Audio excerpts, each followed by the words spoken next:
कारण कि जिंदगी की दौड़ में कई सच्चाई होती है, कुछ उतार चढ़ाव भी होते हैं। तो सच में मैं प्रारंभ से आरएसएस से जुड़ा था, और आरएसएस से जुड़ने के कारण से, उस विचारधारा के कारण से जीवन में कई उतार चढ़ाव आए। मेरी जहाँ पहली बार 10+2 स्कूल में व्याख्याता ज्योग्राफी के रूप में, एक प्राइवेट स्कूल है उसमें ज्वाइन किया मैंने लगभग 3 साल वहाँ नौकरी की। पर मेरी नौकरी के साथ मैं संघ की शाखा में वहाँ जाता लगाता था। तो वहाँ के प्रशासक ने मुझे कहा कि भाई आप दोनों में से कोई एक चीज़ चयन करो, अगर आपको नौकरी करनी है तो इसे बंद करना पड़ेगा। तो हमने कहा कि ये तो बंद होगी नहीं, अब आप जब तक रखना चाहें तब रखें, नहीं तो मेरी वहाँ से नौकरी 3 साल करने के बाद भी, क्योंकि उस समय उस नौकरी में बहुत पैसा 400 रुपया पर मंथ मिलता था, जब सोना 200 रुपया तोला था। तो एकदम छोड़ दी, और छोड़ने के बाद फिर प्राइमरी स्कूल में, एक प्राइवेट स्कूल में नौकरी की। लेकिन मन में था कि विचारधारा से कभी समझौता नहीं करेंगे, चाहे इसमें कितने भी उतार चढ़ाव आएंगे। तो बहुत कठिन परिस्थितियों में से आगे बढ़े। फिर मैंने सोचा कि प्राइवेट नौकरी करना ये खतरे से खाली नहीं है, कभी भी एक कुछ हो सकता है। तो फिर मैंने एलएलबी की, ये सोच करके कि शायद वकालत करेंगे और अपना काम करेंगे। लेकिन एलएलबी का फाइनल ईयर ही था और इमरजेंसी लग गई। उस समय मेरे पास विद्यार्थी परिषद का काम था जब मैंने एलएलबी ज्वाइन की। तो कुछ ईश्वर की कृपा से 93, 94 से 97 नहीं 73, 74 में उदयपुर जिले की जितने भी कॉलेज थे सब में प्रेसिडेंट विद्यार्थी परिषद के बने थे। तो उसके कारण से हमारी एक पब्लिक पहचान हो गई, और इमरजेंसी लगते ही फिर हमको जेल जाना पड़ा।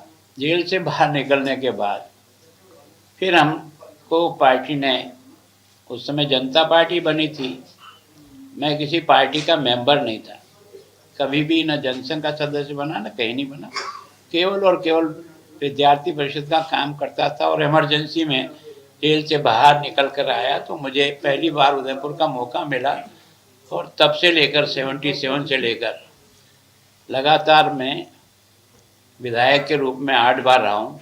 एक बार लोकसभा का मेंबर रहा हूँ, एक चुनाव में लोकसभा का हारा, एक चुनाव में विधानसभा का हारा। लोकसभा का चुनाव में हारा राजीव गांधी की हत्या के बाद, और विधानसभा का चुनाव हारा था इंदिरा जी की मृत्यु के बाद। ये 2 चुनाव में जरूर हारा, 9 चुनाव में जीता है, और तब से पार्टी का एक कार्यकर्ता के रूप में काम करता हूँ। और मैं चुनाव लड़ा हूँ, एक नया पैसा कभी भी मेरे घर से खर्च नहीं हुआ, जो जनता ने दिया उसी से चुनाव लड़ा है। और कई बार जनता से जो पैसा आता है वो कुछ हमारे पास बच भी जाता है, तो उसका उपयोग जरूर हमने अपने व्यक्तिगत काम के लिए किया है, या तो पार्टी का कार्यालय बनाया है या और किसी काम के लिए किया, लेकिन उसमें से जरूर कुछ पैसा बच जाता था जो किसी न किसी काम में लगाते। तो राजनीतिक जीवन तो फिर चल ही रहा है जैसा है। और चंडीगढ़ में क्या है कि मेरा स्वयं का जीवन जो है ना, वो एक तरह से सीधा पब्लिक से और कार्यकर्ताओं से जुड़ाव का रहा है, और इसलिए मैं हमेशा जनता से जुड़े रहने का प्रयास करता हूँ।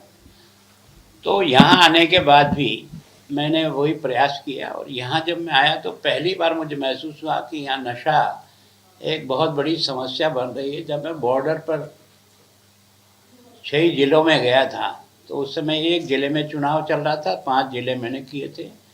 वहाँ की जो विलेज कमेटी की मीटिंगें जो मैंने ली, उसमें माताएं बहनें भी थी, पुरुष भी थे, पर उसमें से मुझे 3 जगह, 6 में से 5 में से ये महसूस हुआ कि माँ बहन खड़ी हुई और कहा कि गवर्नर साहब और कुछ कर सकते हो तो करना, कुछ चिंता नहीं, जो भी हमारे भाग्य में होगा, लेकिन हमारे बच्चों को नशे से किसी तरह से छुड़ाओ। हम और हमारा परिवार बर्बाद हो रहा है, हम अपने बच्चों की तड़पन देख नहीं सकते, और हमें मजबूर होकर के उनको ला कर के कई बार वो ड्रग देनी पड़ती है जब उसको मिलती नहीं है तो। और अपराध करता है, हाथ उठा लेता है, कभी जो है घर में जो सामान चोर के ले जाता है। तो उस समय मुझे समझ में आई कि ये वास्तव में बहुत ही एक तरह से गंभीर समस्या बन रही है, इसके लिए कुछ प्रयत्न करना चाहिए। इसलिए मैंने फिर एक तरह से पैदल मार्च करके भी जनता के साथ जोड़ने का प्रयास किया। सभी यूनिवर्सिटी स्टूडेंट को जोड़ा, कुछ यहाँ की संस्थाएं हैं जो पहले से ही मेरे से पहले से ही काम कर रही है। और ये मैंने पहली बार शुरू नहीं किया, यहाँ बहुत संगठन ऐसे हैं जो बड़े लंबे समय से नशे के विरुद्ध अपना अपना अभियान कर रहे हैं। पर मैंने सोचा कि सब सामूहिक मिलकर के करें तो इसका इम्पैक्ट हम जल्दी ला सकते हैं, तो जोड़ने का प्रयास किया है। और यहाँ जितने भी कार्यक्रम हो सकते थे, क्योंकि मेरा वर्षों का अनुभव था, तो इसलिए मैंने यहाँ राजभवन में आने के बाद राजभवन लोक भवन बने, ये नाम तो प्रधानमंत्री जी ने भी दिया है, लेकिन मैंने पहले से ही जनता को आने के लिए पूरी तरह से छोड़ दी। कोई भी अपनी समस्या लेकर आ सकता है, केवल फोटो खिंचाने के लिए आएगा तो वो संभव कम होगा, क्योंकि उसमें आपका भी समय जाएगा, मेरा भी समय जाएगा। लेकिन इसके कारण से लोगों से कुछ फीडबैक मिलता रहा, कुछ कमियां ध्यान में आती रही, क्या क्या यहाँ प्रॉब्लम है उसको बहुत आसानी से समझने का मौका मिला। तो उसके आधार पर ही प्रशासन के नाते मैंने जो है अपने साथियों के साथ बैठ कर के उन समस्याओं के बारे में विचार करना शुरू किया। जो पहले हल हो सकती थी उसको पहले हल किया, कुछ समस्याएं आज भी बनी हुई है उनको हल करने का प्रयत्न कर रहे हैं। हाँ हाँ एक मिनट, क्वेश्चन हाँ हाँ हाँ, जो हमारी एक रिक्वेस्ट है कि अपना पहला क्वेश्चन आप पूछ लीजिए और उसके बाद प्लीज एक बार हाथ खड़ा करके, ताकि जो है हमें ध्यान रहेगा, ताकि सिस्टम से और सबका ही सवाल पूछ लिया जाए। जी सर प्लीज। आपने नशे की बात करी, आपने क्षेत्र पौधे इलाके में भी आप गए, सरकार भी, मैं थोड़ा सा पॉलिटिकल है लेकिन ये नशे का मामला है, सरकार भी प्रयास कर रही है, वो कह रही है कि हमने पहला पड़ाव प्राप्त कर लिया है और दूसरे पड़ाव में चले गए, लेकिन जमीनी हकीकत ये है कि नशे के ऊपर कोई इंतजाम लगती दिखाई नहीं दे रही है। आज भी जो है ना आप अखबारों में डेली आता है कि लोग ओवरडोज के कारण मर रहे हैं। ये बात आपकी तो सही है कि अभी भी उसको अपन इस रूप में नहीं कह सकते कि हमने कोई पूरा कंट्रोल कर लिया, लेकिन मैं इतना महसूस जरूर करता हूँ कि इस सरकार ने भी लगातार मेरे पैदल यात्रा के बाद फिर युद्ध नशे के विरुद्ध उन्होंने भी शुरू किया और प्रशासनिक अधिकारी और पुलिस और बाकी ने मिल करके इस पर एक्शन करना भी शुरू किया। अब तक लगभग 23,000 लोगों को गिरफ्तार किया है और मैं सोचता हूँ कि उसकी जो क्वांटिटी है वो करोड़ों करोड़ रुपए की जब्त की है। तो प्रयास तो हुआ है, लेकिन प्रयास तो अभी इतना नहीं है।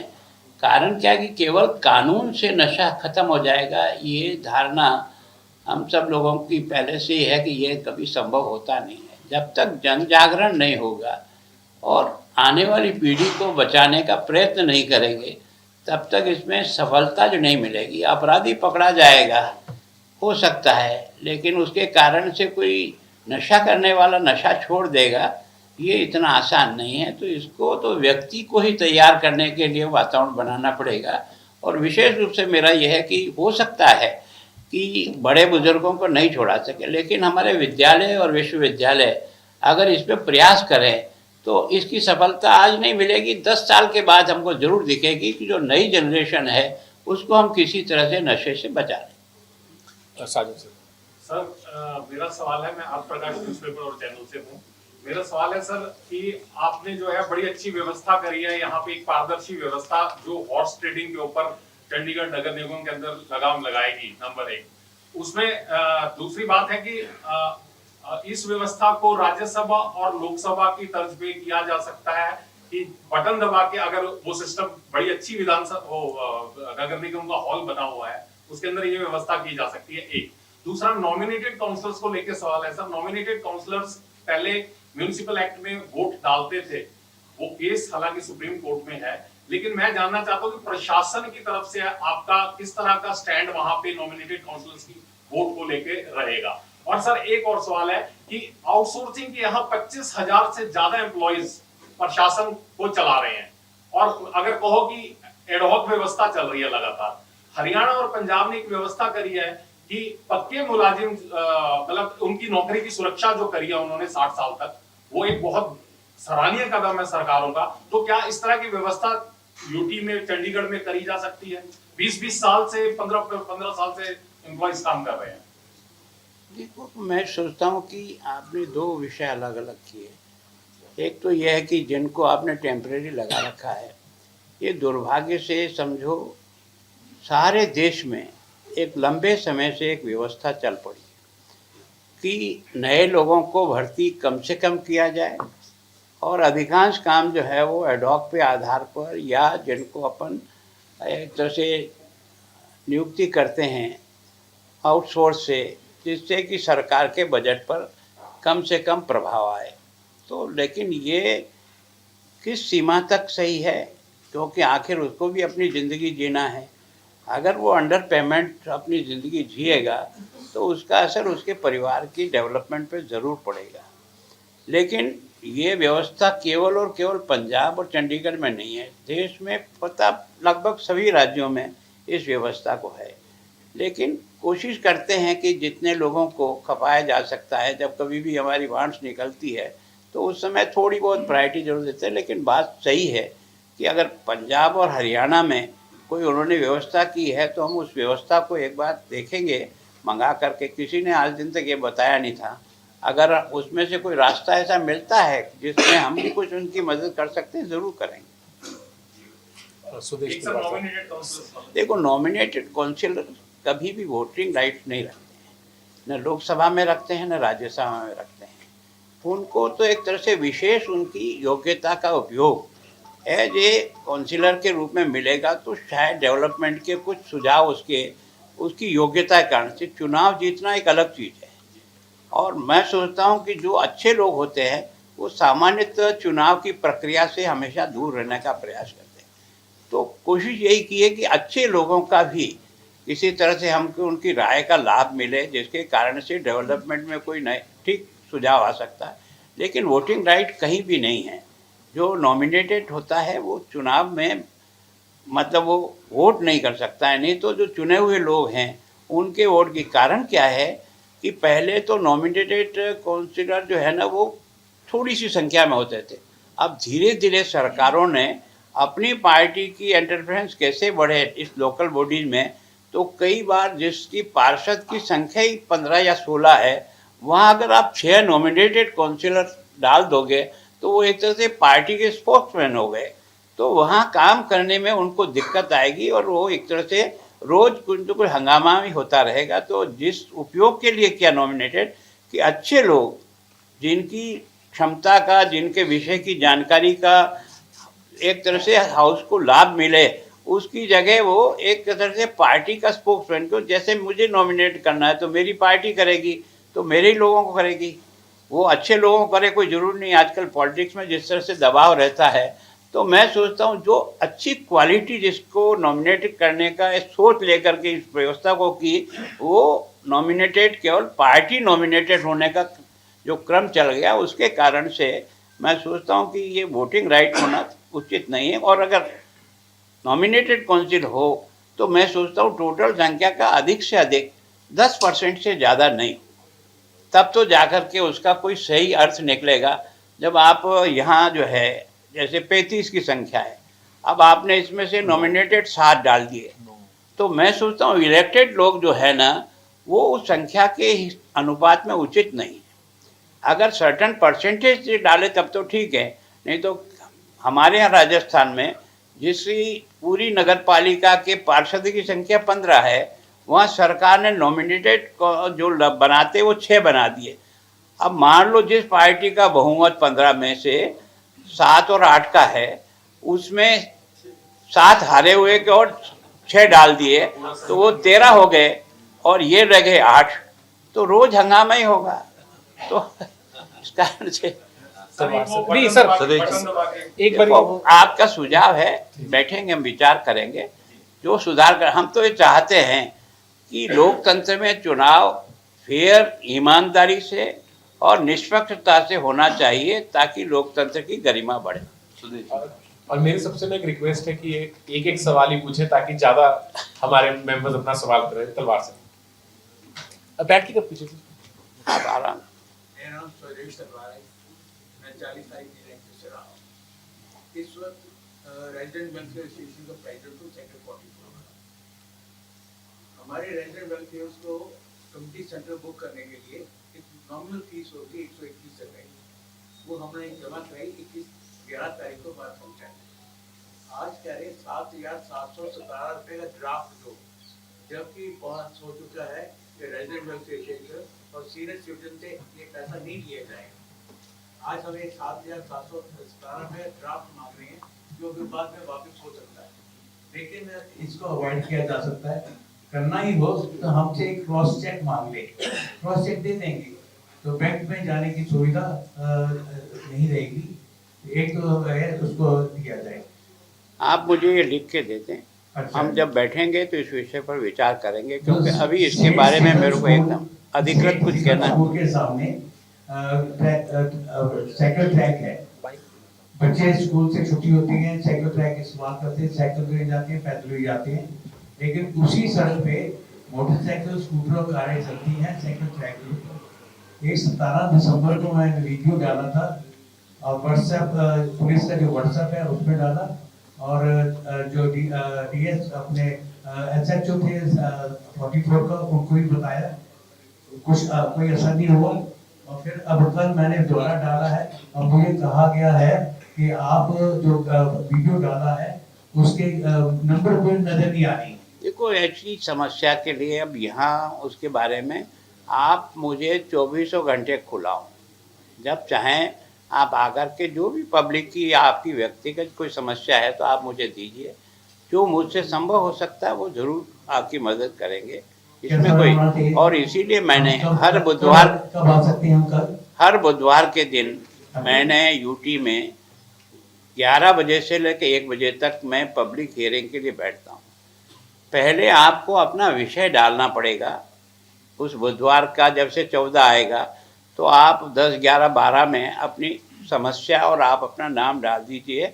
हम उस सूची में मैक्सिमम लोगों को एडजस्ट कर लेते हैं और जितनी हियरिंग लोग हमारे से आते हैं उनको हम समय देते हैं। और जिसमें हमको आवश्यक लगता है कि इनकी बात सुनने के बाद प्रशासनिक अधिकारियों के साथ भी बैठकर चर्चा करके समस्या का हल होता है तो आपको रोक लेते हैं वहीं। और 1 बजे बाद प्रशासन के सारे अधिकारी, मैं सब बैठ कर के आपकी समस्या सुनते हैं और फिर उसमें से जो हम सब लोगों की राय बनती है कि इसका क्या निदान किया जाए वो करने का प्रयास करते हैं। विक्टर सर, मेरा नाम हिलरी विक्टर है, मैं हिंदुस्तान टाइम्स से हूँ। एक शहर की बहुत बड़ी समस्या है ban on share wise properties के ऊपर। ये मुद्दा लोकसभा में भी हमारे मेंबर पार्लियामेंट ने उठाया था। तो इसमें बेसिकली जो ऑर्डर आया था सुप्रीम कोर्ट का 2023 जनवरी में, तो उसकी जो इंटरप्रिटेशन करने के लिए बोला, उसमें प्रशासन कुछ कर रहा है, क्योंकि ये बहुत एक मेजर इशू बन चुका है चंडीगढ़ में। देखो, चंडीगढ़ की कुछ प्रॉब्लम है जो पब्लिक हमेशा हमारे पास भी लाती है, विशेष करके फ्री होल्ड, लीज होल्ड के बारे में एक जैसा उनका आती है। कई बार वायलेशन में छोटा मोटा वायलेशन भी होता है तो उसके जो नोटिस जाते हैं वो उसी प्रकार से जाते हैं, उसके कारण से लोगों को कई तरह की परेशानियाँ होती है। फिर यहाँ क्या कि इंडस्ट्रियल एरिया में भी एक तरह से कई प्रकार की अड़चनें आती है, जिसके कारण से पहले जो इंडस्ट्री सर्वाइव करती थी आज वो इंडस्ट्री यहाँ सर्वाइव नहीं करती है, वो लगभग बंद हो गई। तो उसको चेंज करने के लिए भी जो उसकी मांग रहती है उसका भी अभी तक कोई हल नहीं हुआ है। तो इसी तरह से लालडोरा और लालडोरे के बाहर की जो समस्या है वो भी आती है। हम कोशिश करें जितना हमसे हल किया जा सकता है। विशेष करके ये जो आपने वायलेशन के जो नोटिस हमारे यहाँ से गए थे वो लगभग 5000 के गए। ये वायलेशन की नहीं, ये जो बैन लगाया शेयर वाइज प्रॉपर्टीज आप बेच नहीं सकते चंडीगढ़, फ्लोर के अनुसार बेच नहीं सकते। नहीं, फ्लोर के अनुसार बेच सकते मतलब क्या है? नहीं, मतलब जैसे आप अपने पुत्र को देना चाहते हैं दे सकते हैं। ये सुप्रीम कोर्ट का एक डिसीजन आया, सेक्टर 1 से लेके 30 सेक्टर तक जो हेरिटेज पुराने सेक्टर है, सुप्रीम कोर्ट ने कहा था जैसे मरला हाउसी से 10 मरले का मकान है, उसमें लोगों ने फर्स्ट फ्लोर किसी और को बेच दिया था, सेकंड और को, थर्ड को, एक कोठी को ही 3 अलग अलग लोगों को भेज दिया, तो सुप्रीम कोर्ट ने इस पे रोक लगा दी थी। जबकि ये कि उसमें परिवार तो 3 ही रह रहे हैं, तो उसकी इंटरप्रिटेशन जो थी वो कुछ प्रशासन के अधिकारियों ने गलत ली, उन्होंने सारी जगह बैन लगा दिया। ये लोकसभा में भी इस बार आया था ये इशू। अब की बार हम लोग जब बैठेंगे तो इस पर डिटेल में चर्चा करेंगे। जी सी भारद्वाज सर। हाँ बताइए। भारद्वाज सर। हाँ माइक पे हुई तो आवाज़ है, अब कोई बात है। हाँ मेरा नाम जीसी भारद्वाज है। मैं रोजाना स्पोर्ट्समैन प्रिंट मीडिया में हूँ। मेरा सवाल ये है कि जब जब भी पंजाब और हरियाणा में इलेक्शन आने का टाइम होता है, जब इलेक्शन आने का थोड़ा सा टाइम बचता है 4-6 महीने, जैसे आजकल पंजाब में इलेक्शन हो रही है, तो मसला जो है मेन इनके वाटर इश्यूज का और कैपिटल चंडीगढ़ का ये हो जाता है। और इसको रोकने के लिए आप, जैसे आपने बताया, आप तो शुरू से जुड़े रहे हैं बीजेपी के साथ। बीजेपी की पार्टी जो है वो सेंटर में इस वक्त की मोस्ट पावरफुल पार्टी रही है, अब भी है, और 19 स्टेट्स में उनका राज चल रहा है। क्या आप अपने एक्सपीरियंस से उन पे थोड़ा सा दबाव डाल करके, क्या ये हरियाणा और पंजाब का इशू जो दोनों हैं मेन, जो झगड़े का कारण बनती है और लोगों को भरमाया जाता है कि ये नहीं करेंगे, वो नहीं करेंगे, कुछ भी है, क्या उसको सुलझाने में कोई मदद कर सकते हैं? जो क्या है कि पानी की विषय के बारे में एक तरह से बहुत बड़ा इशू यहाँ प्रारंभ से लेकर के रहा है। कोर्ट और कचहरी में भी इसके बारे में कई बार लिटिगेशन हो चुके हैं। इसके बारे में हम सुझाव दे सकते हैं, अपनी बात कह सकते हैं, पर निर्णय करने के लिए केंद्र सरकार का ही एक तरह से निर्णय होगा। और दोनों, मैंने कोशिश की कई छोटे मोटे झगड़ों के लिए दोनों मुख्यमंत्री को साथ बिठाने की, ताकि वो बैठ करके कम से कम चर्चा करें कि क्या इसका हल हो सकता है, पर उसमें भी कोई मुझे सफलता नहीं मिली। जब कभी भी तारीख तय होती है तो कभी उनको कोई काम आ जाता है, कभी इनको कोई काम आ जाता है, तो मैं उसमें अभी तक सफल नहीं हुआ। मैं प्रयत्न तो कर रहा हूँ कि कुछ छोटे मोटे इशू है। पानी का इशू तो मेरे यहाँ बैठ करके हल होना भी नहीं है, और न मैं इसके बारे में सोचता हूँ कि मैं हल कर दूँगा, लेकिन कुछ बाकी जो छोटे मोटे इश्यूज आते हैं उनको बैठ करके साथ में प्रयत्न करें तो शायद है कि थोड़ा बहुत कुछ तो कुछ रास्ता निकल जाएगा। मंजीत सहदेव जी। नमस्कार, मैं मंजीत सहदेव से चंडीगढ़ जनपद में लीडर हूँ। मैं जरा समस्या से हटके आपसे एक बात कहना चाहूँगा। हाल ही में आपकी एक तस्वीर के बारे में कहना चाहूँगा कि एक जिसमें आपकी विनम्रता, सादगी और धर्म के प्रति आस्था के साथ एक युवा को प्रेरणा के लिए एक तस्वीर मैंने देखी थी पीछे, जो हमारे जैसे सीनियर सिटीजन के लिए तो वाकई बहुत ही सीख है, और वही युवाओं के लिए बहुत बड़ा प्रेरणा का क्रिया भी है। जहाँ एक धार्मिक कार्यक्रम में आपने शिरकत की और एक नमन की एक बहुत वो तस्वीर वाकई हमारे सीनियर सिटीजन के लिए बहुत चलिए अपने बच्चों को प्रेरणा देने के लिए। आज एक छोटी सी विजन आती है किसी के पास, तो वो बहुत ही बड़े पौधे पे जाके अपने को बहुत बड़ा स्किल मिलता है, लेकिन आपकी विनम्रता देखकर तो वाकई मन में एक भाव है जो मैंने आपके पास रखे, मुझे बहुत ही अच्छा लगा। हमारे सीनियर सिटीजन में बहुत तारीफ चीज़ की होती है, इसके लिए मैं आपको वाकई बधाई देता हूँ भाई को। धन्यवाद। छिब्बड़ साहब। इसके बाद ਚੰਡੀਗੜ੍ਹ ਪੰਜਾਬ ਤੇ ਹਰਿਆਣਾ ਦੀ ਰਾਜਧਾਨੀ ਆ। ਇੱਥੇ ਦੋਵੇਂ ਸੂਬਿਆਂ ਦੇ ਜਿਹੜਾ ਅਧਿਕਾਰੀ ਤੇ ਮੁਲਾਜ਼ਮਾਂ ਨੂੰ 60-40 ਦੀ ਰੇਸ਼ੋ ਮੁਤਾਬਕ ਐਡਜਸਟ ਕੀਤਾ ਜਾਂਦਾ ਹੈ। ਹੁਣ ਚਰਚਾ ਇਹ ਆ ਰਹੀ ਹੈ ਲਗਾਤਾਰ ਜਿਹੜਾ ਡਿਊਟੀ ਕੇਡਰ ਦੇ ਅਧਿਕਾਰੀ ਆ ਉਹਨਾਂ ਦੀ ਗਿਣਤੀ ਵੱਧਦੀ ਜਾ ਰਹੀ ਆ। ਇਹ ਚਰਚਾ ਚੱਲ ਰਹੀ ਹੈ ਕਿ ਚੰਡੀਗੜ੍ਹ ਦੇ ਜਿਹੜਾ ਐਸਐਸਪੀ ਆ ਪੰਜਾਬ ਕੇਡਰ ਦਾ ਲਾਇਆ ਜਾਂਦਾ ਹੈ, ਵੀ ਉਹਦੀ ਜਗ੍ਹਾ ਵੀ ਡਿਊਟੀ ਕੇਡਰ ਦਾ ਲਾਇਆ ਜਾ ਰਿਹਾ ਹੈ। वैसे तो आपने देखा है कि अभी तक जो ये 60-40 का है इसको लगभग मेंटेन कर रहे हैं। कोई एक आध अधिकारी कोई इधर उधर लगा हो तो बात दूसरी है। आज भी एसएसपी चंडीगढ़ का है, मतलब पंजाब का है, आगे भी होगा, पंजाब का होगा, और उसमें कोई चेंज नहीं है। इसी प्रकार से हरियाणा का जो है वो अगर हमको अधिकारी मिलता है तो उसको उसकी जगह लगाते हैं। मैं सोचता हूँ कि यूटी कैडर के जो लोग आते हैं ना वो ट्रांसफ़र होकर आते हैं केंद्र सरकार के द्वारा, और जब उनके द्वारा कोई आदेश आता है किसी को लगाने का या हटाने का, तो उसमें हमारा ज़्यादा रोल नहीं रहता। बाकी सामान्यतः हम यहाँ चाहे हमारे स्कूल टीचर हो, चाहे डॉक्टर्स हो, चाहे हर में हमने वो मेंटेन कर रखा है। लेकिन यहाँ मुझे जो समस्या समझ में आती है कि लोग 2 साल के लिए आते हैं, 7-7 8-8 साल तक जो है ना यहाँ डेपुटेशन पे रहते हैं। तो मैं समझता हूँ कि एक जब कानून में सीमा है 7 मैक्सिमम, तो उसके बाद उसको वापस जाना चाहिए। पर यहाँ आने के बाद वो किसी न किसी से, आपसे या मुझसे किससे कह कर के यहाँ बना रहते हैं। तो जो प्रशासनिक मजबूती चाहिए, वैसे हमारा पास अधिकार है कि जो इस तरह से नॉमिनेट जो आते हैं उनको हम कभी भी हटा सकते हैं उन काम से, लेकिन हम चाहते हैं कि इतना कठोर कदम उठाना ज़्यादा उचित नहीं होगा। इस कारण से थोड़ा सा देखते हैं, पर ये ज़रूर कोशिश की है कि 7 साल से अधिक समय से डेपुटेशन पे आए हुए लोग कहाँ कहाँ कितने कितने अधिकारी बैठे हैं और उनके काम के बारे में रिपोर्ट जो है ना वो अधिकारियों से ले रहे हैं कि भाई इनके काम के बारे में अपनी रिपोर्ट दीजिए कि क्या है। तो कोशिश तो करते हैं, लेकिन 60-40 का बनाया हुआ है। अभी भी ऐसा नहीं है कि हमने नहीं है।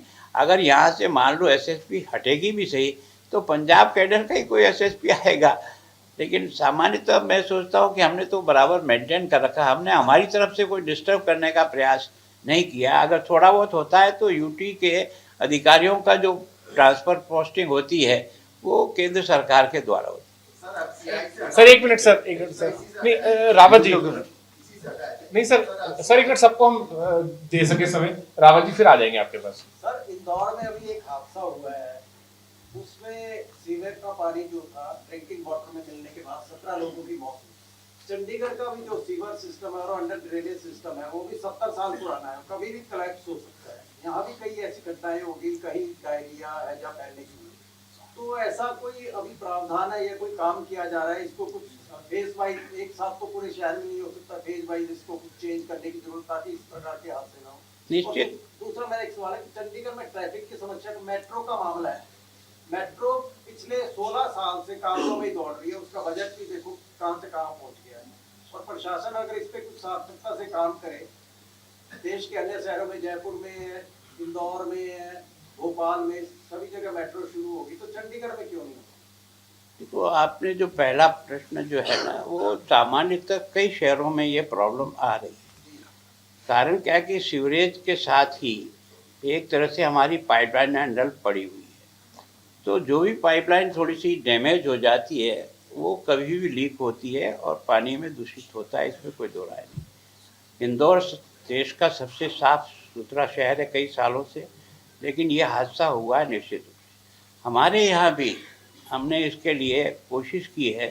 अब आजकल टेक्निक है कि आप अंदर पड़ी हुई लाइन को आप वेरीफाई कर सकते हो कि कितनी डैमेज है, कितनी क्या है उसकी क्षमता, उसको चेंज कर सकते हो। लेकिन सामान्यतः इसका प्रयोग अभी तक बहुत ज़्यादा हुआ नहीं। हम कोशिश कर रहे हैं फेज वाइज। कारण क्या है कि पहले यहाँ 3-4 साल पहले जो है एक विदेशी लोन के आधार पर 24x7 का संपूर्ण चंडीगढ़ में एक प्रस्ताव चल पड़ा। तो उस समय सोचा था कि इसको फिर उसी समय चेंज होगा, आज क्यों चेंज करें। लेकिन उस प्रस्ताव के बारे में जो मैंने अपना तो मनी माजरा में जो आपने 24x7 किया, मैंने और गृह मंत्री जी ने उसकी ओपनिंग की थी जब मैं पहले आया था। लेकिन उसमें मेरा जो अनुभव कहता है, मेरे शहर में भी 24x7 का जब स्मार्ट सिटी प्रोजेक्ट मिला तो हमको ये भी मिला। लेकिन सामान्यतः क्या है कि ये वहाँ चल सकता है जहाँ टैंक नहीं हो, ज़मीन में टैंक नहीं हो, ऊपर टंकी नहीं हो। तो आप पानी खोलोगे तो टैप से आपको पानी मिलेगा। लेकिन होता क्या है कि अंडरग्राउंड का टैंक भी है, चल रहा है, ऊपर का भी चल रहा है, और फिर जितना पानी उसको देना था उतने नाप में आपको एमएलडी पानी देंगे तब जाकर के वो बना पाएगा। फिर क्या है कि उन्होंने एमओयू किया, उसमें कहा कि 27% जो है ना लाइन चेंज करनी पड़ेगी। कौन सी 27%, कौन सी जगह की? वो 27% चेंज करते करते हमने ठेकेदार से 40% लाइनें चेंज करा दी। तो आखिर वो भी तो अपने बाल बच्चे लेकर बैठा है, तो वो 40% कैसे करेगा? तो वास्तव में आज की तारीख में जो हमारी इंजीनियरिंग डिपार्टमेंट, उसके पास अंदर पड़ी हुई लाइन के बारे में भी वो पूरा परफेक्टली उसको आइडेंटिफाई कर सकते हैं। तो ऐसे आइडेंटिफाई करके अब की बार हम कुछ लाइनें जो अंदर पड़ी हुई है उसको जरूर हटाने का प्रयास करें। और 24/7 का मतलब जो मेरी समझ में आता है, सारा शहर खुद जाएगा और ये 5 साल तक भरा नहीं जाएगा, तो लोगों को जो परेशानी होगी वो उससे भी ज़्यादा होगी। आज आपके पानी सप्लाई ठीक हो रही है, अगर आपको कहीं लाइन डैमेज है तो उसको बदल देंगे। 4 घंटे सवेरे मिलता है और प्रेशर से पानी मिलता है, तो 24/7 दुनिया को दिखाने के लिए क्या उपयोग होगा? मेरे तो समझ से परे है। मेरे शहर में झील का शहर है, पर आज भी ऑल्टरनेट पानी देते हैं, पर पूरा प्रेशर से देते हैं कि 4 मंजिल पर भी टंकी में पानी जाता है। किसी को नीचे से उसको मशीन चला करके ऊपर ले जाने की ज़रूरत नहीं, मोटर चलाने की ज़रूरत नहीं, मोटर के कनेक्शन काट दिए हमने, कोई ज़रूरत नहीं, हम प्रेशर से देंगे आपको, पानी जाएगा ऊपर। मेट्रो के बारे में कारण क्या है कि मेट्रो का प्रोजेक्ट तो बहुत अच्छा लगता है, लेकिन मैं आपको जयपुर का ही अनुभव बताता हूँ कि जितना मेट्रो पे हमने पैसा खर्च किया, आज की तारीख में उसका रिटर्न ब्याज भी नहीं आ रहा है। यहाँ क्या है कि पॉपुलेशन लिमिटेड है और सड़कों को जो आपने हेरिटेज कर रखा है उसको सबको अंडरग्राउंड लेना पड़ेगा। अंडरग्राउंड जो लेंगे तो उसका बहुत अधिक पैसा है, उतना ट्रैफिक नहीं।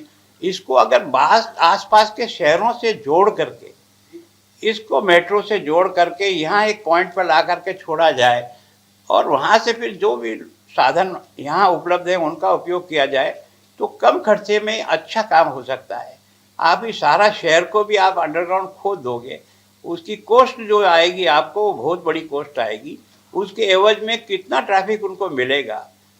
मैंने इंजीनियर को डिपार्टमेंट को कहा कि एक बार आप इस सारे को अनुभव करो और जहाँ जहाँ मेट्रो बन गया है उनकी भी स्टडी करो कि वो वास्तव में उपयोगी हो पा रही है या आज भी एक सफ़ेद हाथी की तरह से बच गया है, जिसका खर्चा इतना होता है कि मैं इतने पैसे में तो आपको गारंटी देता हूँ कि यहाँ एक पैसा किसी पैसेंजर से नहीं लेकर के भी हम बाई रोड भी हर एक को जहाँ जाना चाहे वहाँ जा सकता है।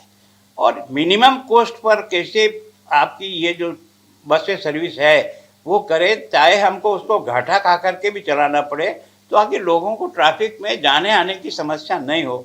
तो अभी हमको जो हम बसें मिल रही है, अभी हमको 100 मिल जाएगी, अभी हमको 25 मिली है, तो 100 मिलने के बाद हम शहर के जो मेन रोड हैं उन पर 10-10, 15-15 मिनट के ड्यूरेशन से बस एक के बाद एक कैसे आए और हर एक को टाइम टेबल दिखे कि ये बस इस समय कहाँ चल रही है, यहाँ कितनी देर में पहुँचेगी, ताकि ट्रैफिक को हम रेगुलाइज कर सके। बाकी अंडरग्राउंड खोद करके इसको बनाना प्रोजेक्ट को, इसकी कॉस्ट और इसकी उपयोगिता आज की तारीख में जो दे रखी है, उसको जब तक एनालिसिस नहीं करेंगे तब तक प्रोजेक्ट को केवल और केवल कहीं से भी फंडिंग आ जाएगी, इसलिए लेकर के मैं सोचता हूँ उसको उपयोगी नहीं समझ करके करने का प्रयास करेंगे।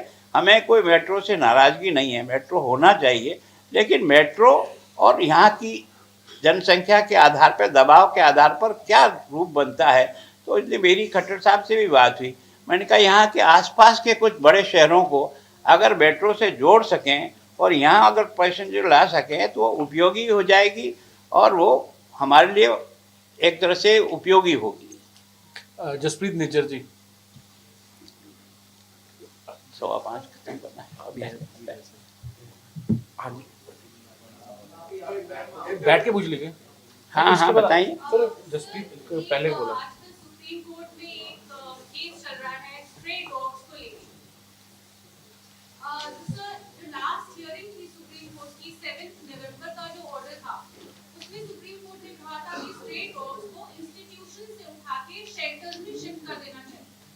उसमें सर बहुत क्लियर गाइडलाइंस दी गई थी 5 स्टेप्स थे। पहला स्टेप था कि डेडिकेटेड शेल्टर्स बनाएगा हर स्टेट अपना।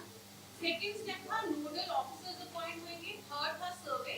फोर्थ था हर इंस्टीट्यूशन की फेंसिंग होगी टू इंश्योर कि जब ये डॉग्स आए जाएंगे तो उसमें नए डॉग्स नहीं भरे जाएंगे, जैसे कि वैक्यूम इफेक्ट हो जाता है, कहीं से आप एक कुत्ता उठाते हैं उसको भरने के लिए बाहर से दूसरा कुत्ता आता है। लेकिन सर एमसी चंडीगढ़ आज की डेट में सीधा डायरेक्टली 5th स्टेप पे जंप कर रही है और सीधा कैचिंग कर रही है, जो कि इट्स अ क्लियर वायलेशन, क्योंकि उनके बाय द सेल्फ एडमिशन उनके पास शेल्टर्स आज की डेट में चंडीगढ़ में नहीं, ना ही उन्होंने इंस्टीट्यूशन में फेंसिंग कराई है। और सर लेके कहाँ जा रहे हैं वो एसपी से रायपुर कला, जो कि एक्सटर्नल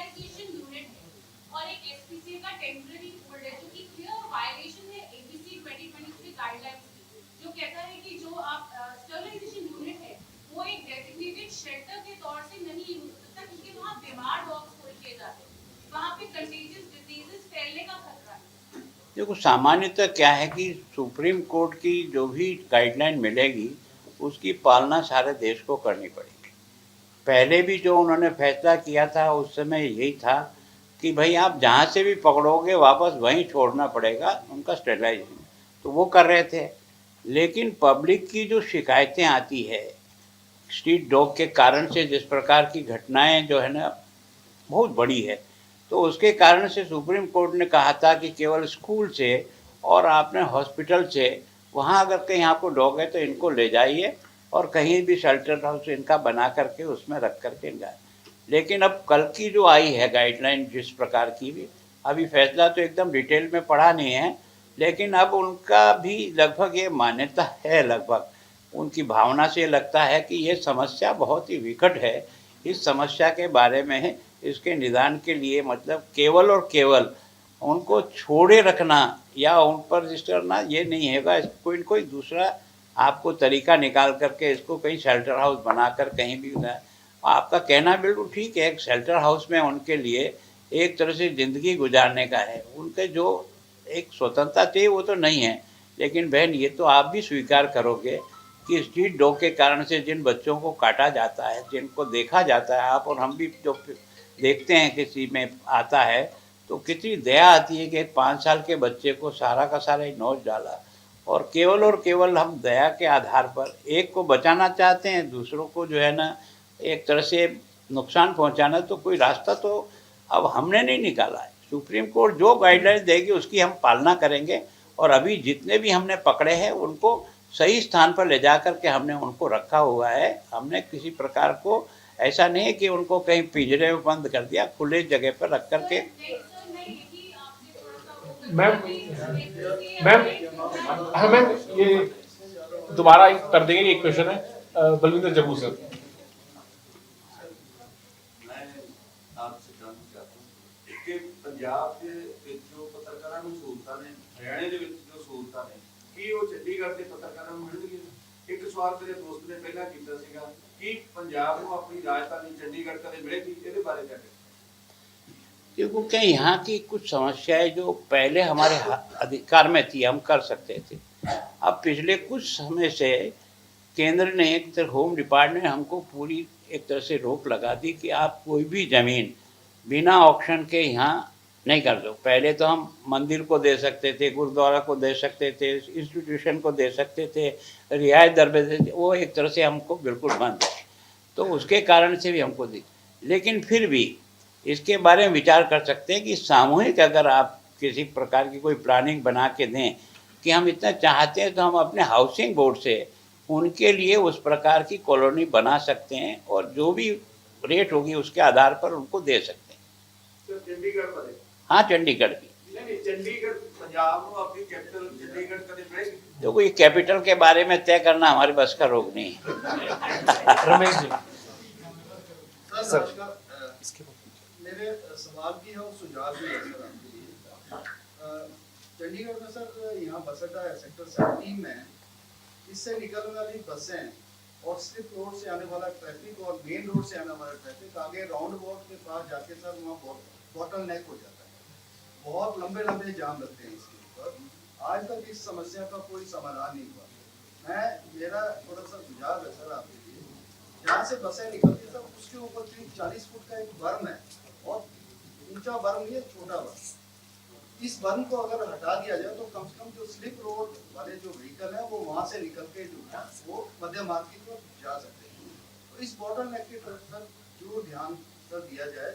और दूसरा सर, शहर में जितने भी स्ट्रीट लाइट्स हैं, पार्कों में लाइट्स हैं, राउंड अबाउट्स के ऊपर लाइट्स हैं, इनके ऊपर जो टाइम जो है सर वो विंटर का और समर का जो है एक ही फॉलो किया जाता है। और उसकी वजह से हो ये रहा है सर, लाखों यूनिट जो है हम दिन में ही वेस्ट कर रहे हैं। कई बार तो दिन में ही लाइटें जलती हैं, लेकिन क्या है कि अभी 6:30 बजे लाइट जलती है, समर सेशन में भी वो 6:30 बजे जल जाती है, जबकि सूर्यास्त जो होता है वो करीब 8 बजे होता है।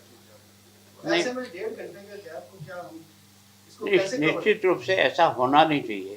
जैसा जैसा सूर्य का जो चक्र चलता है उसके अनुसार ही लाइट का समय, और ये तो एक तरह से निश्चित कर दो तो आप उसी समय लाइट जलेगी, उसी समय बंद होगी, सिस्टम हमारे पास है। अगर इसके बारे में ध्यान नहीं गया है तो निश्चित रूप से समर का और विंटर का अलग अलग समय तय करेंगे ताकि बिजली भी बच जाए और लोगों को सुविधा जो चाहिए वो सुविधा भी मिले। और वो सर बोटल नेक वाला जो होटल नेक आप मुझे नक्शा बना करके दें तो मैं बैठ करके उसके निर्णय करेंगे, कोई दिक्कत नहीं। छोटा मोटा चेंज करने से अगर समस्या का समाधान होता है तो निश्चित रूप से करेंगे। वीरेंद्र सर। सर मैं 60 साल से मैं चंडीगढ़ में पत्रकारिता कर रहा हूँ। मौजूदा टाइम में अर्थ प्रकाश का मैं मेंबर हूँ सर, और इससे पहले 37 साल में ट्रिब्यून में काम किया था सर। और इतने सालों में मतलब बड़े उतार और चढ़ाव हमने देखे हैं। पंजाब में आतंकवाद और सारा कुछ जैसे तैसे बड़े सामान्य स्थिति में चल रहा है। और आपका स्वागत करते हुए मैं ये कहना चाहूँगा कि आपके आने के बाद चंडीगढ़ की स्थिति में बहुत काफ़ी सुधार हुआ सर। तो हमारी कोशिश यही होगी कि मतलब इसमें और भी ज़्यादा सुधार के लिए कोई गुंजाइश रखे। एक सवाल है सर हमारा कि आपकी सरकार भी है दिल्ली में, विपक्ष की तरफ से ये मांग आई है कि दल बदल विरोधी कानून बनाया जाए। आप उनके ऊपर अपना इन्फ्लुएंस बरत के सर ये कानून बनवा सकते हैं। तो नगर निगम से भी मतलब उठ रही है सब बातें सारी इधर उधर, आपको जानकारी में आई सारी बातें, तो अखबारों में भी छप रही, आप देखते होंगे सर। इसके लिए मतलब आपने कुछ सोचा सर, कुछ कर सकेंगे? देखो सर, प्रारंभिक बात है कि कुछ हमने आपसे जो फीडबैक जनता से मिला उसके आधार पर ही हमने समस्या का निदान करने का प्रयास किया है। अब भी चाहते हैं कि जब कभी भी आपको किसी को भी कोई सुझाव लगता है तो आप हम तक पहुंचाने का प्रयास करें। हम कोशिश करेंगे उसको कि कैसे कम से कम किया जाए। एकदम ख़त्म नहीं होगा तो भी कम से कम करने का प्रयास तो हम निश्चित रूप से करेंगे, उसमें कोई दो राय नहीं। जहाँ तक ये दल बदल विधेयक कानून है, ये क्या है कि सारे देश में होना है, केवल एक जगह होने से तो काम नहीं चल पाएगा। लेकिन ये बात बराबर सब राज्यों से आ रही है कि निश्चित रूप से नीचे की जो संस्थाएं हैं, लोकल बॉडीज और उनमें भी अगर ये होता है तो अच्छा तो है, इसमें कोई दो राय नहीं। लेकिन अभी इसको निर्णय की स्थिति में हम आ जाएंगे, एकदम नहीं कहा जा सकता है। सुझाव आप और हमने भी कई वर्षों से दिया, विधानसभा में कई बार आपने बोलते हुए भी बताया है कि निश्चित रूप से ये जो इधर से इधर जो भागा भागी होती है पैसे लेकर के, उसको किसी तरह से रोकना पड़ेगा। लेकिन हमने ये जो हाथ खड़े किए उसके पीछे केवल सोच यही था कि कम से कम व्यक्ति आइडेंटिफाई तो हो किसने इधर से इधर टाका है, तो कम से कम पब्लिकली तो इतना डैमेज हो जाएगा कि दोबारा कभी लोकतंत्र में सदस्य बनने का मौका उसको नहीं मिलेगा। और कम से इतना तो रहे, इसलिए किया है। और मैं सोचता हूँ कि आपका सुझाव तो है, ये कई राज्यों से आता है, कई विधानसभा में भी ये विषय बराबर आ रहा है। लेकिन अभी एक तरह से हम सुझाव के रूप में देंगे, और कोई हमारे यहाँ अकेले को हम यहाँ कुछ भी कानून नहीं बदल सकते। हमको कानून बदलने के लिए होम डिपार्टमेंट में ही जाना पड़ता है। अगर किसी राज्य ने अपना लिया पहले ही और वहाँ अगर वो चल रहा है तो हम उसके एक्ट को यों का यों अडॉप्ट करके भेज सकते हैं, तो वो तो होम डिपार्टमेंट से हो जाए, नहीं तो ठेठ लोकसभा तक जाकर के उसका प्रस्ताव बन करके अमेंडमेंट आएगा, तब जाकर के चेंज होगा। अरुण सर, और मेरा एक सबसे एक रिक्वेस्ट है कि अपना सवाल अगर का बैकग्राउंडर ना करके अगर सवाल पे करते तो थोड़ा बाकी लोगों को भी समय मिल जाएगा।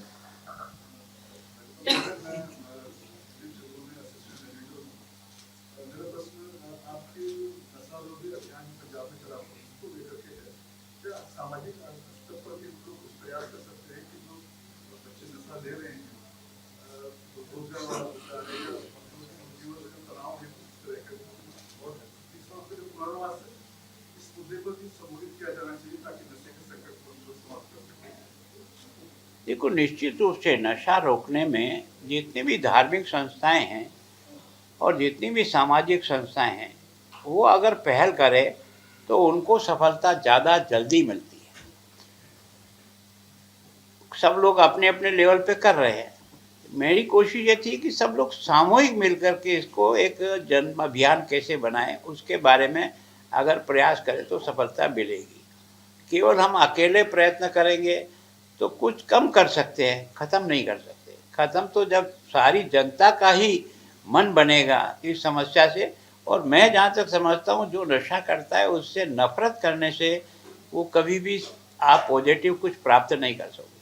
उसकी मजबूरी है, किस कारण से किया होगा, उसको सुधारने का प्रयत्न करो। और सुधारने के बाद भी अगर उसको वापस पुनर्वास करने के लिए आप आगे नहीं सोचोगे तो केवल उसको छोड़ना और नहीं छोड़ना उसके लिए लाभकारी नहीं होगा। तो हमने कोशिश की है नशा मुक्त जितने केंद्र हैं वहाँ किसी न किसी इंडस्ट्री से उनको कैसे जॉब मिले, उनकी आवश्यकता क्या है, उसके अनुसार हमने कुछ कोर्स वहाँ प्रारंभ किए हैं। तो उसके कारण से थोड़े बहुत लोगों को जॉब मिला भी है। लेकिन जब तक उनको नशा से बाहर नहीं करोगे आप, केवल उनको दोष देने से, केवल और उनको नफरत करने से समस्या का समाधान नहीं होगा। समस्या को समाधान करने के लिए उनका भी विश्वास जीत करके आगे बढ़ना पड़ेगा। दिनेश गोयल जी। सर मेरा एक क्वेश्चन है, जैसे आपने नशे के ऊपर अभियान छेड़ा हुआ है, पर एक दीमक की तरह भ्रष्टाचार जो है हमारे सारे सिस्टम को खा रहा है, उस मत में आपका क्या व्यू है? देखो क्या है कि सामान्यतः कुछ तो नीतिगत जो चेंजेस किए हैं प्रधानमंत्री जी ने आने के बाद, तो कुछ तो उस पर एक तरह से रोक लगी। जैसे हर चीज़ का बेनिफिट तो पहले केस में जाता था, तो केस में जब बांटने जाता है तो चाहे आप हो चाहे मैं हूँ या मेरा परिवार, उसका मन कमज़ोर हो ही जाता है कि थोड़ा बहुत कैसे बचाया जा सके। लेकिन अब केस ट्रांसफ़र ही सीधा का सीधा खाते में होता है, तो एक नीतिगत निर्णय लेने से भी भ्रष्टाचार को कम किया जा सकता है। आजकल धीरे धीरे सभी डिपार्टमेंट ऑनलाइन अपना सारा काम कर रहे हैं, जिस तरह से लोगों को वहाँ आना नहीं पड़े और उनकी समस्या का समाधान। तो कुछ तो हमें टेक्निकली दृष्टि से भ्रष्टाचार पे अंकुश लगाने का प्रयत्न करना पड़ेगा। और सामान्यतः जो है ये भ्रष्टाचार की जो बीमारी है ये एकदम कंट्रोल हो जाएगी, एकदम ठीक हो जाएगा, क्योंकि हम इतने लोगों को पकड़ते हैं, इतने लोगों को उनको राशि सीज करते हैं, लेकिन अंत में जाकर कोर्ट में हार जाते हैं। तो हमारी सारी मेहनत ही बेकार हो जाती है। एक तरह से हमको कई बार उसमें इतना मैन पावर लगता है हमारा, इतने उसकी और पीछा करने के बाद भी जो सफलता का परसेंटेज है वो कहीं न कहीं आपको और मुझे भी दया आ जाती है। 10 साल से किसी को ट्रैप कर लिया, नौकरी छोड़ दी, अब आपको कोई यार बच्चे भूखे मर रहे हैं, यार ये हो रहा है, ये हो रहा है, ये हो रहा है, दया आ जाती है। फिर दया से काम नहीं चलता है, ये तो सख्त निर्णय से ही चलेगा, तब जाकर के कंट्रोल होगा। हरीश सर। नमस्कार, मेरा हरीश वशिष्ठ नाम है और मैंने जो पत्रकारिता है आपके ही प्रांत में राजस्थान से शुरू की थी। 3 साल वहाँ रहने के बाद चंडीगढ़ में आया। मेरा जो क्योंकि समय काफी हो गया है तो प्रश्न मैं सीधा मतलब करूँगा। तो अभी जितनी आपने भी बातें की और यहाँ भी जो सवाल आए चंडीगढ़ के मामले में, ज्यादातर है वो शहर के मामले में है। तो इस शहर को बनाने के लिए बहुत सारे गांव हैं, उनको गुजारा गया और उन गांव की जमीन पर ये शहर बना। वो जो गांव हैं चंडीगढ़ के, वो जो विकास की दृष्टि से वो बाकी शहर से पिछड़ते जा रहे हैं। तो मेरा एक आपसे जो जितनी भी चर्चा हुई, चाहे वो नशे की बात है जो आपने अभियान भी चलाया, चाहे स्वच्छता की बात है, वो गाँव के अंदर यहाँ चंडीगढ़ के गाँव में वो सभी समस्याएं हैं वो मौजूद है। मेरा एक आपसे आग्रह है, एक तो गांव है इनकी तरफ भी जितना शहर पे आप ध्यान देते थे, और एक व्यक्तिगत तौर पे अगर आप जैसे बाकी जगह अस्पताल में जा रहे हैं, शेल्टर होम में जा रहे हैं, सरकारी डिपार्टमेंट में जा रहे हैं, कुछ गांव हैं अगर उनको भी विजिट करेंगे, शायद जो ब्यूरोक्रेसी है उस तरफ भी ध्यान देना शुरू करें। मैं आपकी बात से सहमत हूँ और मेरे से जितना प्रयत्न हो सकेगा गांव की हर फैसिलिटी जो आवश्यक है, चाहे स्कूल हो, हॉस्पिटल हो, सड़क हो, स्वच्छता हो, वो मेरी पहली प्रायोरिटी पे मैं करने का प्रयास करूँ। मैं धनास भी गया हूँ, मैं मनी माजरा में भी गया हूँ, कुछ मैंने जा कर के वहाँ के पार्क भी विजिट किए हैं, देखने का प्रयास कर रहा हूँ। और मेरी पहली प्रायोरिटी उनके हर समस्या का निदान करना, ये मेरी और चंडीगढ़ प्रशासन की पहली जिम्मेदारी है, जिसको मैं आप पूरा करने का प्रयत्न कर रहा हूँ। इतना विश्वास आपको दिला सकता हूँ। Sandeep Rana ji. Sandeep Rana sir from time to media. Sir, एक म्युनिसिपल कॉर्पोरेशन का क्वेश्चन है। हर बार ये इशू रहता है कि इसकी जो करंट टर्म है मेयरशिप की, वो 5 साल या 2.5 साल कर दी जाए। शायद आपका भी एक स्टेटमेंट आया था जिसमें कहा कि you are in favour of 2.5 साल का टर्म हो एमसी मेयर का। तो सर आपने इसके लिए सेंटर को लिखा है, अगर लिखा है तो किस स्टेटस पे है? सेकंड सर, जो 17th अपना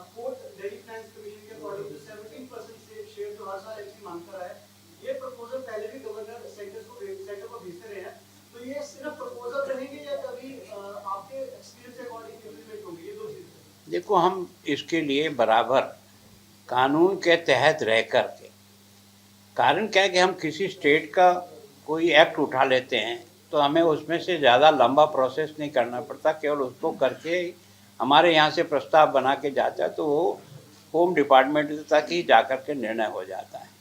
तो हम कोशिश कर रहे हैं कि कई जगह तो 5 साल का समय है, डायरेक्ट इलेक्शन भी है, कुछ जगह जो है ये 2.5 साल वाली प्रक्रिया भी है। तो हम अपनी तरफ से प्रस्ताव बना रहे हैं। ये दोनों ही प्रस्ताव हम होम डिपार्टमेंट से जाकर के भेजेंगे भी सही, और मैं व्यक्तिगत गृह मंत्री से मिलकर के भी सुझाव दूंगा। कारण क्या कि 1 साल में कोई भी महापौर उस शहर का विकास में बहुत बड़ा योगदान नहीं दे सकता है। वो जो सोचता है वो अगला आकर के उसको उलट देता है या नहीं चलाता है। तो जो स्कीम बनती है हमारे यहाँ क्या कि वर्क ऑर्डर देने में ही 6-6 महीने लग जाते हैं, टेंडर बनाने से लेकर टेंडर प्लॉट करो, प्लॉट करने के बाद वो एलिजिबल है या नहीं है, कई बार वो बैकआउट कर जाता है तो फिर समय निकल जाता है। तो वास्तव में ये समय अवधि बढ़नी चाहिए, इसमें तो मैं 100% सहमत हूँ। अब कैसे बढ़ेगी, कहाँ का हम उदाहरण लेंगे, मध्य प्रदेश का है, वो सीधा ही एक तरह से डायरेक्ट इलेक्शन कराते हैं महापौर का और 5 साल का कार्यकाल है। कुछ जगह जो है ना पार्षद करते हैं और 5 साल तक रहते हैं। कुछ जगह जो है ना, जैसे दिल्ली भी है, यहाँ भी है, कुछ ऐसी यूटी है जहाँ हर साल महापौर का चुनाव होता है। तो मैं सोचता हूँ हम इसके बारे में अपनी टीम लगी हुई है, वो इसमें से पूरा ठीक तरह से कानून के तहत प्रस्ताव बना करके आगे भेजेंगे और व्यक्तिगत जाकर के मिलने का प्रयास करूँगा, ताकि उसका कार्यकाल बढ़ेगा तो विकास में उसकी योगदान अच्छा होगा।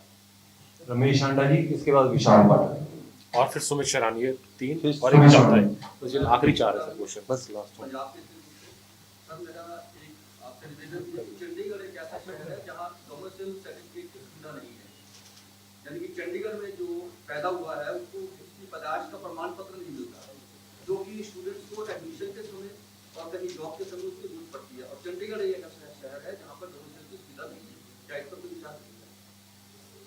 अभी इस विषय पर ज़्यादा कोई चर्चा हो नहीं पाई है, लेकिन समस्या भी मतलब इक्की दुक्की बार इस बारे में उठी है, कोई आया है, तो हम विचार करेंगे। आप कुछ हमें दीजिए क्या कर सकते हैं इस बारे में। लेकिन सामान्यतः यहाँ कई जगह चंडीगढ़ का निवासी होने का लाभ है। जैसे यहाँ मेडिकल कॉलेज में जो एडमिशन होते हैं वो 50% एडमिशन तो यहाँ के लोकल बच्चों को ही पहली प्रायोरिटी मिलती है। 50% बाहर के, उसमें से भी 25% जो है वो और उनको एक तरह से ये तय करने के लिए कि ये यहाँ के रहने वाले हैं, तो उनको किसी भी तरीके से हो सकता है यहाँ का रहने वाला है लेकिन बच्चा पढ़ने के लिए लखनऊ चला गया, वो रहता यहीं है, उसके पेरेंट्स यही रहते हैं, वो बच्चा यहाँ आता है और एडमिशन चाहता है, तो उसको भी इसमें कैसे कवर किया जाए वो हम प्रयास करें। पाठक जी और सुमित। नमस्कार सर, मैं विशाल पाठक हूँ से। सर मेरे 2 सवाल है। एक शहर में लंबे समय से जो है लोग घर मालिकाना हक की बात कर रहे हैं और ये बहुत लंबे समय से लोगों की एक जेन्युइन मांग है। और एक वेंडर की समस्या सर शहर में बहुत ज्यादा है। 12-13 हज़ार को लाइसेंस जारी हो, मगर पूरे शहर में 70,000 अवैध रेडी पड़ी लग रही है। सुप्रीम कोर्ट के आदेश पर नगर निगम ने कार्रवाई तो शुरू की, मगर चलान होते हैं उसके बाद जस की तस स्थिति बन जाती है। शहर के बाजार से लेकर के और ट्रैफिक की समस्या भी मुझे लगता है इसी वजह से कुछ कई जगहों पे ज्यादा है। निश्चित रूप से वेंडर की समस्या हमारे भी ध्यान में है, जब से आए हैं तब से है।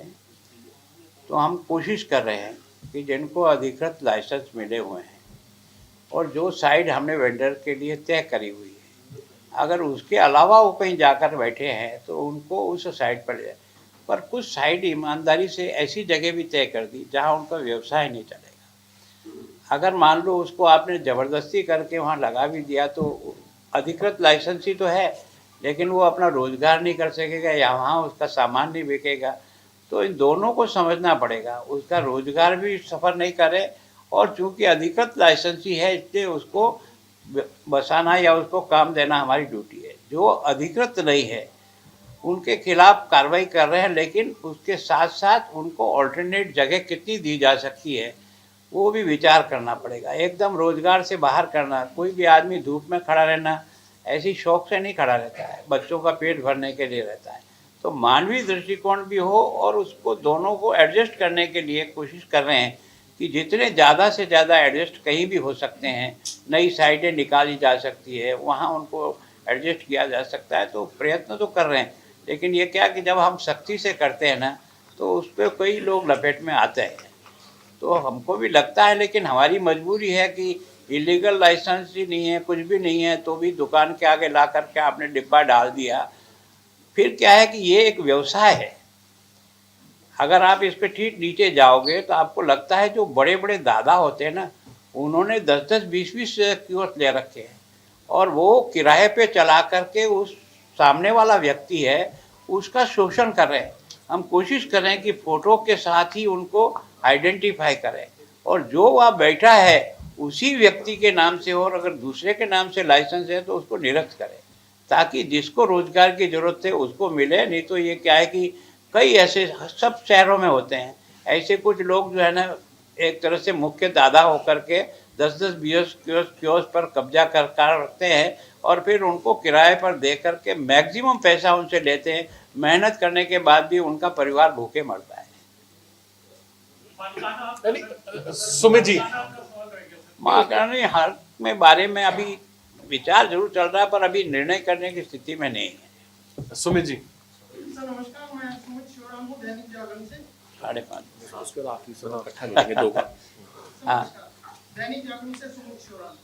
वैसे जो मैंने सवाल पूछना था वो किसी और ने चुरा लिया मेरे से पहले। पीछे बैठने का थोड़ा सा कई बार नुकसान होता है, लेकिन क्योंकि मुझे मौका लास्ट में मिला है, हम आपकी कह लीजिए या आपकी सरकार की, आपके प्रशासन की समीक्षा करते हैं और सारे सवाल आपसे पूछे गए हैं।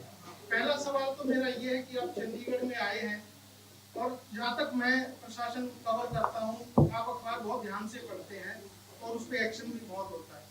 तो पहला सवाल मेरा ये है कि आप चंडीगढ़ की जो प्रेस है, प्रेस के लोग हैं, वो आपको कितना अलर्ट करते हैं, आप अखबारों से कितना अपने आप को अपडेट करते हैं, और हमें हमारी प्रेस का उसमें और क्या रोल रह सकता है जो समाज को बदलाव में, उसके बारे में आपका क्या? देखो, निश्चित रूप से मैं प्रेस की सारी खबरें जो है ना, वो उसकी हर कटिंग को देखता हूँ, पढ़ता हूँ, और जो मुझे बहुत सीरियस लगती है कि ये वास्तव में हमारी चूक है, तो उसको डिपार्टमेंट से पूछ करके उसको ठीक कराने के लिए उनको लिखता हूँ, उनसे जवाब मंगाने का प्रयास करता हूँ।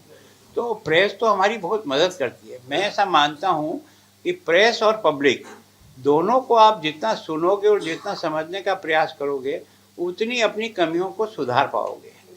तो कोई कमी निकालता है तो वो कोई हमारा दुश्मन नहीं है, कमी निकालता है वो हमको सुधार के लिए, तो मैं उसको हमेशा पॉजिटिव लेता हूँ। और मैं हमेशा दोनों यूटी की भी पढ़ता हूँ, पंजाब की भी पढ़ता हूँ, और जो नेगेटिव न्यूज़ हमारे प्रशासन के बारे में आती है उनको पहली प्रायोरिटी पे पढ़ता हूँ, और उसमें से कुछ न कुछ एक दिन बाद आऊँगा या कहीं घूमने चला गया 2 दिन पे, लेकिन उसको देख करके हल करने का प्रयास करता हूँ। और थोड़ा बहुत जो काम कर पाए उसमें आपका प्रेस का भी और पब्लिक का भी, जिन्होंने आकर हमको ये छोटी छोटी समस्या बताई उसको हमने हल करने का प्रयत्न किया, तो थोड़ा बहुत हल पाई। जैसे आपका ये जो वायलेशन का है, अब 5000 फाइलें थी, हमने उसको शॉर्ट करते करते 2500 पे ले आए। हम कोशिश कर रहे हैं कि अब हमारी टीम को फील्ड में भेजेंगे, ये जो 2500 लोग हैं इनके इस वायलेशन को कम ज़्यादा किया जा सकता है क्या, कुछ एक्शन करना है तो कुछ लिमिटेड करो। सामान्यतः परिवार की आवश्यकता के अनुसार, अब उसके बच्चे की शादी हो गई, मकान तो वही है, उसे वो बढ़ तो सकता नहीं, नया जगह जाके वो खरीद नहीं सकता, इतना महंगा यहाँ ज़मीन है, तो उसको कितनी मदद करते हुए हमारे नियमों की भी पालना हो जाए। ऐसा नहीं होगा शहर का ढांचा ही बिगड़ जाए और चाहे जैसा हो जाए, दोनों चीज़ें रहती है। तो मानवीय दृष्टि से जितना जो कुछ किया जा सकता है वो करने का प्रयास करें। ये हमारे आखिरी सवाल है, आप भी बता दीजिए और आप भी सर इकट्ठे जवाब दे देंगे। Sir Mohit sir from Amar Ujala. Sir आप पंजाब के राज्यपाल हैं, मेरा सर सवाल इसी संदर्भ में है, पंजाब में इस वक्त 329 श्री गुरु ग्रंथ साहब जी के स्वरूप चोरी हो गए या गुम गए सर, इसको लेके बड़ा मसला बहुत गरमाया हुआ है। श्री अकाल तख्त ने पंजाब के मुख्यमंत्री को तलब भी किया है, इसके लिए हाईकोर्ट के आदेश पर एसआईटी भी बनी है, मगर एसजीपीसी कहती है कि हम एसआईटी को बिल्कुल भी सहयोग नहीं करेंगे। सर एक इसी से जुड़ा सवाल और है, जो गैंगस्टरवाद और या और भी लॉ एंड ऑर्डर की स्थिति खराब है, फिर इन दोनों मसलों पे आप अलग अलग जवाब दें। देखो, निश्चित रूप से जो क्या है कि ये जो यहाँ जो कुछ भी गैंग वार चल रहा है, और आपको और हमको इस बारे में बहुत दुख है कि कहीं न कहीं कोई न कोई है ना मर्डर जो है ना किसी न किसी कारण से किसी तरह से हो रहे हैं। इस पे लिए मैंने डीजी से भी बात की। मैंने कहा इसके बारे में केवल और केवल उसको पकड़ लेना या कार्रवाई करना ये तो पर्याप्त इतना नहीं होगा। हमको अपना कोई तो मैकेनिज्म इस तरह से बनाना पड़ेगा कि अगर आदमी मर्डर करके जा रहा है तो उसको हम दबोच सकें। जब हम उसी व्यक्ति को उसी सीमा में ही पकड़ लेंगे तब तो निश्चित रूप से अगर वो भाग के निकल जाता है तो एक तरह से वो हमको चुनौती दे करके जा रहा है। तो हमारा आजकल का सिस्टम और हमारे पास इस प्रकार के इंस्ट्रूमेंट हैं कि हम 2 मिनट में तो सारा फोर्स को अलर्ट कर सकते हैं। तो जितने भी हमारे नाके हैं उनको है, लेकिन अभी ये समस्या वास्तव में है, जनता भी महसूस कर रही, हम भी महसूस कर रहे हैं, प्रयत्न कर रहे हैं, लेकिन अभी हमको इसका कोई बहुत बड़ा रास्ता नहीं मिला है कि इसको 100% हम काबू कर लें।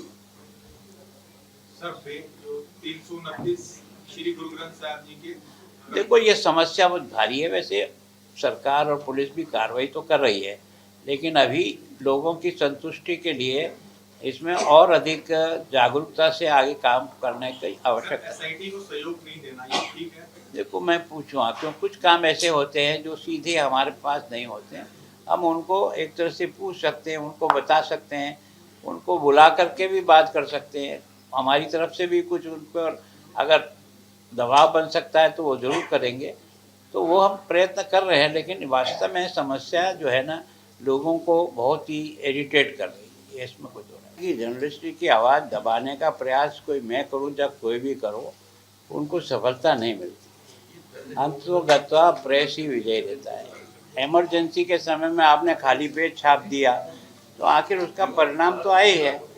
कभी कभी 2 दिन ज़्यादा लग सकते हैं, लेकिन मैं सोचता हूँ कि अगर लेखनी सही है और लेखनी किसी ईर्ष्यावश नहीं है तो उसको सफलता मिलती है, एक दिन बाद मिलेगी।